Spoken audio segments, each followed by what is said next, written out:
And welcome back to Virginia This Morning, live here on CBS 6. If you enjoy fruit, you're going to love this next recipe. California-based health coach Erica Schlick is going to share her delicious blueberry lemon loaf creation. Take a look. Hi, today I'm going to be showing you how to make my blueberry lemon loaf from my book Wandering Palate. And this bread is not only gluten-free, grain-free, can be made dairy-free, it's also refined sugar-free and absolutely delicious. So let's get started. I've got 2 cups of almond flour here, and this is going to be the base of our bread, and I've got a 1/4 cup of cassava flour, and I've got 1 teaspoon of baking soda, and 1/2 teaspoon of sea salt, and we're going to go ahead and just whisk this together. And once you do that, you're just going to set it aside, and we're going to start to combine our wet ingredients. And to make our wet ingredients, I've got 3 eggs that I'm going to put into my stand mixer, and I have a 1/4 cup of butter, but you can also use coconut oil if you want to make this a dairy-free version, so it's completely up to you. And as a sweetener, we're going to be using a 1/4 cup of honey, and you can also use maple syrup for this as well. And we've got a 1/4 cup of fresh lemon juice, and I always recommend using fresh. And we also have 1 teaspoon of lemon extract, and this is completely optional, but it does give it a really nice citrusy kick. And we've got the zest of 1 lemon from the same lemons that we got our juice from. So we're going to go ahead and add that in as well.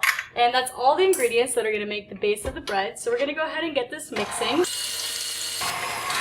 And you don't need to overmix it, you just want it to be just well combined, that we're going to add in our dry ingredients.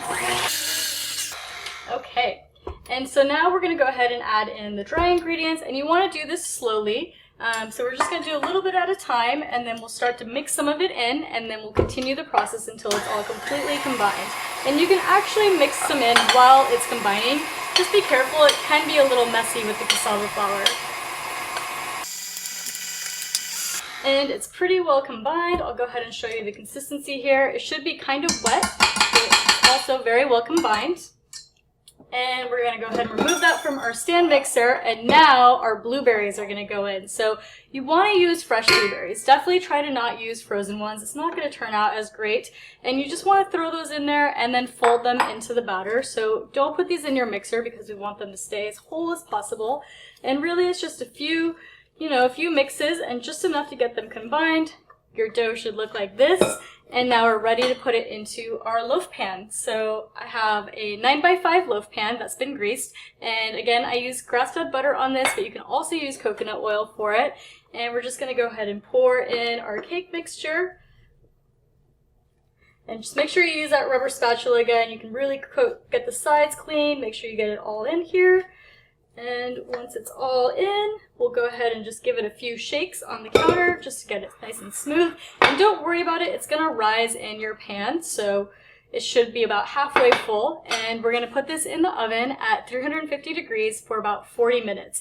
And I do recommend putting it in for 20 minutes and checking it. And if you notice it's starting to brown a little bit too much, you can put a piece of foil over it and then continue baking it for the next 20 minutes or so. And our bread is now out of the oven, and I've let it cool for just over an hour. And the trick to the success with our icing is to make sure the bread is completely cooled before you start. And to start our icing, I have 1/2 cup of coconut butter here, and I've gone ahead and melted a little bit. And you can either use a blender, you can use a food processor, or you can do it by hand with a whisk. But we're going to add in 2 tablespoons of maple syrup, and I have 2 tablespoons of melted coconut oil, and I have about a tablespoon of fresh lemon juice. And we're just going to go ahead and stir this together and see what our consistency looks like. And again, you could do this in your blender. It makes it a little bit easier to do, but by hand is not too bad either. And I've got some water, so if you don't like the texture that you're getting or you want it to be a little bit runnier, we can always add some water in.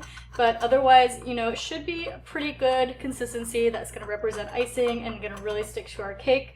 So as you can see, it's really coming together, and we might just add just a touch of water just to make sure that it runs on our cake. So it's looking pretty good. And I do water 1 tablespoon at a time. So we're just going to start with 1 tablespoon, and we're going to see what kind of texture that gets us and see if that's enough. And usually I find that about 2 tablespoons is the magic number, but it really depends on how melted your coconut oil is and your maple syrup and things like that. So let's see what we look like at 2 tablespoons here. And once you've added in your water, you really want it to have a nice and creamy consistency, and it really needs to be kind of like an icing, so you can decide how runny you want it, but the thicker it is, the more it's going to stay firm on the bread. If you want it a little runnier, it's going to droop down the sides. And to apply the icing to our cake, I like to use a decorating spoon, and that helps just to kind of drizzle it on there. And so you'll just start at one end and kind of drizzle. And it's okay for it to kind of go on the edges. I actually really like it when it drips down the sides.